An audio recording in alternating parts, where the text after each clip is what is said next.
Hello guys,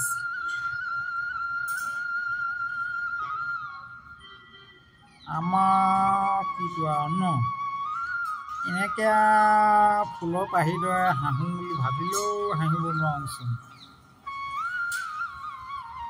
তাতে আকৌ জবলা জীৱনৰ কথা, এইডালহে জবলা জীৱন লৈনো কেনেকৈ ইমান ধুনীয়াকৈ হাঁহো। তথাপিও দেই ৰাইজ, আপোনালোকে আকৌ হাঁহিবলৈ নেপাহৰিব, হাঁহি থাকিব এই ফুলৰ পাহিদৰে। আমনো আৰু কি আৰু, এয়া হাঁহিছোঁ এয়া কান্দিছোঁ।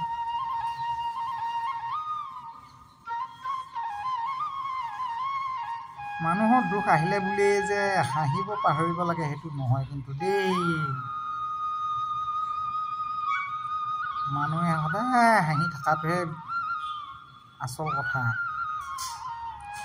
মানুহনো কি আৰু, আজি আছোন কালি নাই, হয় নাই? কিন্তু জীৱনটো সদায় হাঁহিয়ে থাকিব লাগে এই ৰঙা ফুলৰ পাহিদৰে দেই। আপোনালোকে মৰম কৰিব বুলিহে আশা কৰিছোঁ।